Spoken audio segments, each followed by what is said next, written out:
دیکھیے شیخ عبد القادر جیلانی رحمۃ اللہ علیہ کے بارے میں جیسے میں نے بتایا کہ اللہ کے ولیوں میں سے ایک ولی تھے، ٹھیک، اور ہمیں اور آپ کو سب کو ان سے محبت کرنی چاہیے، پیار کرنا چاہیے، ان سے نفرت نہیں کرنی چاہیے۔ لیکن ایک گروہ ہے مسلمانوں کا جو شیخ عبد القادر جیلانی کے بارے میں بہت غلو کر رہا ہے، اتنا غلو کر رہا ہے کہ ان کو اللہ کے برابر کھڑا کر رہا ہے۔ جیسے ایک قادری کہتا ہے کہ شیخ عبد القادر جیلانی کے پاس ایک عیسائی آیا اور اس نے عیسائی کو کہا کہ میں اپنے حکم سے مردے کو زندہ کر سکتا ہوں۔ نیٹ پہ ہے یہ تقریر، میں اپنے حکم سے مردے کو زندہ کر سکتا ہوں۔ تو کسی مردے کو زندہ کرنا یا کسی کو زندگی دینا، کسی کی موت دینا ہے تو اللہ کے حکم سے ہوگا۔ کائنات میں کوئی نہیں جو کسی کے حکم سے کسی کو زندہ کر سکے۔ تو وہ قادری کہتا ہے کھلے عام پبلک میں کہ شیخ عبد القادر جیلانی رحمۃ اللہ علیہ نے عیسائی کو کہا کہ میں اپنے حکم سے مردے کو زندہ کر سکتا ہوں، تو اللہ کے برابر کھڑا کر دیا۔ بلکہ بعض لوگوں نے تو اللہ سے بھی اونچا کر دیا ان کو، شیخ عبد القادر جیلانی رحمۃ اللہ علیہ۔ کیسے؟ ہم نے سنا ہے بعض مولوی کیا کہتے ہیں کہ شیخ عبد القادر جیلانی کے پاس ایک عورت آئی اور شکایت کی کہ آج فرشتے میرے بیٹے کی روح لے کے چلے گئے، یعنی بیٹا مر گیا۔ تو شیخ عبد القادر جیلانی رحمۃ اللہ علیہ نے اس فرشتے سے کہا ہے اس بچے کی روح کو واپس کر دے۔ تو اس فرشتے نے بات نہیں مانی، تو شیخ عبد القادر جیلانی نے جا کر وہ پوری تھیلی چھین لی فرشتے سے، جس تھیلی میں اس دن کے مرنے والوں کی روحیں تھیں۔ ساری تھیلی چھیننے کی وجہ سے اس دن جتنے لوگ مرے تھے سارے زندہ ہو گئے۔ اب دیکھیے اللہ سے بڑا کر دیا نا شیخ عبد القادر جیلانی۔ کیسے؟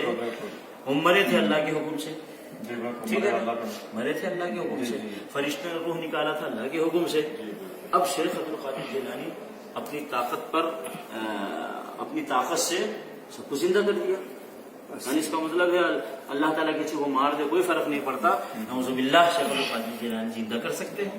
تو دیکھیے کتنا ان کو جو ہے غلو کیا، ان کو آگے بڑھا دیا ہے۔ اور اسی طریقے سے بہت سارے لوگ ہیں کہ جو شیخ عبد القادر جیلانی کو تو شیخ عبد القادر جیلانی کہتے ہی نہیں، غوث اعظم کہتے ہیں۔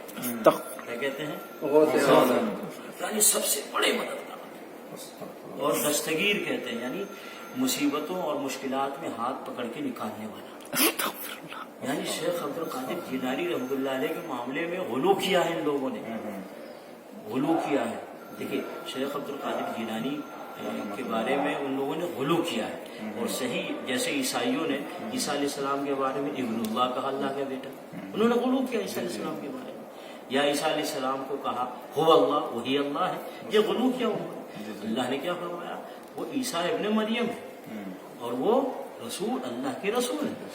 تو عیسائیوں نے عیسیٰ علیہ السلام کے بارے میں غلو کیا، یہودیوں نے موسیٰ علیہ السلام کے بارے میں غلو کیا، ایسے ہی ان لوگوں نے شیخ عبد القادر جیلانی کے بارے میں غلو کیا، جو کہا غوث آدم بھائی وہ اللہ کے ولیوں میں سے ایک ولی ہے۔ ولیوں میں بھی کیا سب سے بڑی ولی ہے؟ سب سے بڑی ولی تو نہیں ہے بھائی۔ وہ 470 ہجری میں 400 کب پیدا ہوئے ہیں؟ وہ 470-71 میں پیدا ہوئے ہیں، ٹھیک ہے نا۔ تو ان سے پہلے کتنے اولیاء گزرے ہیں بھائی؟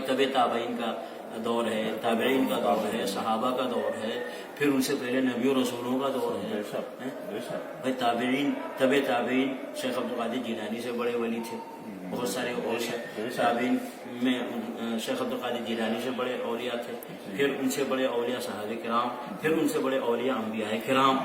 تو شیخ عبد القادر جیلانی اللہ کے ولیوں میں سے ایک ولی، ان کا لاکھوں لوگوں کے بعد نمبر آتا ہے، لاکھوں بھائی، نبیوں کے بعد، رسولوں کے بعد، صحابہ کے بعد، تابعین کے بعد، طبع تابعین کے بعد ان کا نمبر آتا ہے ولی میں۔ تو شیخ غوث اعظم کہہ کر کے ان کو تو پہلے نمبر پہ رکھ دیا بھائی۔ کوئی آدمی آدم علیہ السلام کو غوث اعظم نہیں کہتا، کوئی آدمی نوح علیہ السلام کو غوث اعظم نہیں کہتا، کوئی آدمی ابراہیم علیہ السلام کو غوث اعظم نہیں کہتا، کوئی موسیٰ اور عیسیٰ علیہ السلام کو غوث اعظم نہیں کہتا، کوئی ابو بکر صدیق، عمر فاروق، عثمان رضی اللہ عنہم اجمعین کو غوث اعظم نہیں کہتا، کوئی بدر میں شہید ہونے والے صحابہ کو غوث اعظم نہیں کہتا، کوئی احد میں شہید ہونے والے صحابہ کو غوث اعظم نہیں کہتا، پھر سب سے ان کو بڑا کر دیا۔ تو یہ شیخ عبد القادر جیلانی رحمۃ اللہ علیہ نے اپنے بارے میں نہیں کہا ہے یہ کہ میں غوث اعظم ہوں، میں دستگیر ہوں، کہ لوگوں نے ان کو حد سے بڑھا دیا ہے، ان کے مقام سے بڑھا دیا ہے.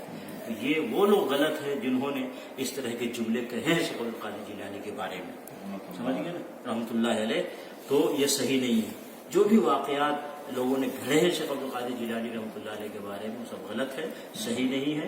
اس سے دور رہنا چاہیے، اس سے بچ کر کے رہنا چاہیے. اس کے بارے میں بھی وضاحت فرمائی. یہ لوگ جو کہتے ہیں کہ نبی علیہ الصلوۃ والسلام معراج کے موقع پر جب تشریف جا رہے تھے تو جبرائیل علیہ الصلوۃ والسلام نے جہاں پہ ساتھ چھوڑا تھا اس وقت نعوذ باللہ شیخ عبد القادر جیلانی رحمہ اللہ انہوں نے کندھا دیا تھا نبی علیہ الصلوۃ والسلام کو آگے لے. یہ بھی واقعہ دیکھیے کتنی بڑی گستاخی ہے، کتنی بڑی گستاخی ہے. یہ فرشتوں کی گستاخی ہے، جبرائیل علیہ السلام کی گستاخی ہے، انبیاء کرام کی گستاخی ہے. وہ نبیوں میں سے کوئی نبی، بھائی محمد رسول اللہ صلی اللہ علیہ وسلم سارے نبیوں میں افضل ہیں، سارے نبیوں کی امامت کرائی. اگر کاندھا دینا تھا تو کوئی نبی نہیں آئے؟ کسی نبی نے یہ نہیں سوچا، یا کسی نبی کو اللہ نے حکم نہیں دیا. شیخ عبد القادر جیلانی نے، اس کا مطلب سارے نبی رسول گستاخ نکلے نعوذ باللہ شیخ عبد القادر جیلانی سے. تو بہر کے بھی جو واقعات ہیں لوگوں نے گڑھے ہیں، شیخ عبد القادر جیلانی رحمۃ اللہ علیہ بری ہیں. اس کے بارے میں بھی حضرت وضاحت فرمائے. بعض لوگ ہمارے یہاں اس طرح کہتے ہیں 12 ربیع الاول میں جشن عید میلاد النبی جب مناتے ہیں تو وہ لوگ یہ کہتے ہیں کہ نبی علیہ الصلوۃ والسلام ہماری اس محفل میں بذات خود تشریف لے آتے ہیں.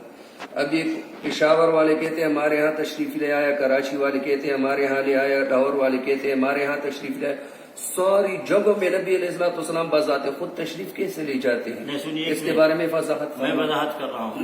سب سے بڑی گستاخی یہ ہے کہ رسول اللہ صلی اللہ علیہ وسلم ہیں اور ان کا آواز کوئی نہیں سن رہا ہے، ان کی نصیحت کوئی نہیں سن رہا ہے.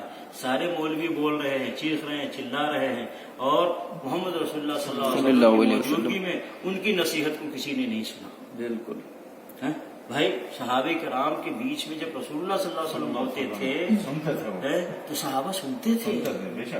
نبی علیہ الصلوۃ والسلام واعظ بیان کرتے تھے اور نبی صلی اللہ علیہ وسلم نصیحت فرماتے تھے، نبی علیہ الصلوۃ والسلام دین سکھاتے تھے اور صحابہ سنتے تھے. یہ کیسے گستاخ ہے کہ چیخ رہے، چلا رہے، ہنگامہ کر رہے اور نبی علیہ الصلوۃ والسلام موجود ہے اور نبی صلی اللہ علیہ وسلم کو لے کے رہے. اللہ کے نبی صلی اللہ علیہ وسلم آپ بھی کچھ نصیحت فرمائیے. یہ سب بناوٹی اس کے بارے میں بھی حضرت وضاحت فرمائے. سب پہ ذہن نہیں. بعض لوگ اس طرح کرتے، جماعت کڑی ہوتی ہے تو امام کے پیچھے ایک جگہ خالی چھوڑتے ہیں، ایک آدمی کی جگہ، تو وہ یہ کہتے ہیں کہ یہی پہ حضور صلی اللہ علیہ وسلم خود تشریف لے آتے ہیں، وہ بھی ہمارے ساتھ جماعت میں شریک ہوتے ہیں. یہ بھی بہت بڑی گستاخی ہے. رسول اللہ صلی اللہ علیہ وسلم کے موجود ہوتے ہوئے کوئی امامت نہیں کر سکتا. بے شک بے شک. نبی علیہ الصلوۃ والسلام موجود ہے، نماز پڑھانے کے لیے ان کو آگے کرو. گستاخو، نبی صلی اللہ علیہ وسلم ہوتے ہوئے تم نماز پڑھا رہے ہو، کتنی بڑی گستاخی کر رہے ہو. بہت بڑی گستاخی. یا یہ کہو کہ ہیں تو وہ نماز پڑھائیں گے نبی صلی اللہ علیہ وسلم، یا کہو کہ وہ ہیں نہیں تو ان کو ہم کیسے امامت کے لیے بڑھائیں آگے، یا کہو کہ وہ ہیں اور ہم امامت کے لیے آگے نہیں بڑھاتے، اس کا مطلب تم گستاخی کا ثبوت دے رہے. یہاں پر تھوڑی وضاحت کریں. جو ابو بکر صدیق رضی اللہ عنہ جب آپ بیمار تھے، نبی اکرم صلی اللہ علیہ وسلم تو امامت کے لیے کھڑے تھے، تو نبی اکرم صلی اللہ علیہ وسلم تشریف لا تو اس وقت آپ پیچھے ہٹ گئے. جی صحیح بات. تو بہر کے یہ سب ان کی بناوٹی عقیدے ہیں، من گھڑت عقیدے ہیں. اس کا صحیح حدیثوں سے اس کا کوئی ثبوت نہیں ملتا ہے اور ان لوگوں نے بنایا اپنی طرف سے. شیخ عبد القادر جیلانی کے بارے میں بنایا ہے، محمد صلی اللہ علیہ وسلم بنایا ہے، اور رسول اللہ صلی اللہ علیہ وسلم کے بارے میں کہتے ہیں ایک طرف کہ علی رضی اللہ تعالیٰ عنہ ایک مرتبہ نبی صلی اللہ علیہ وسلم علی رضی اللہ تعالیٰ عنہ کے زانوں پر سر رکھ کے سو رہے تھے. سورج ڈوب گیا، نبی صلی اللہ علیہ وسلم آنکھ کھلی، دیکھا ہے علی کو، کہا تم نے اثر نہیں پڑی؟ کہا نہیں.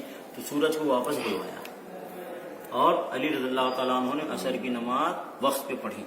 یہ واقعہ بیان کرتے ہیں. اور دوسرا واقعہ یہ بیان کرتے ہیں کہ نبی علیہ الصلوۃ والسلام غزوے سے واپس آ رہے تھے، جنگ سے، اور سارے صحابہ سو گئے، حتیٰ کہ بلال بھی سو گئے، نبی صلی اللہ علیہ وسلم بھی سو گئے. سورج نکلا تو سورج کی روشنی سے نبی صلی اللہ علیہ وسلم اٹھے تو نبی صلی اللہ علیہ وسلم اس وقت نماز پڑھی. اس وقت سورج کو واپس نہیں بھیجا. خود نبی صلی اللہ علیہ وسلم کی نماز پڑھنے کا وقت آیا تو سورج کو واپس نہیں بھیجا، واپس جا، صبح ہونے دے.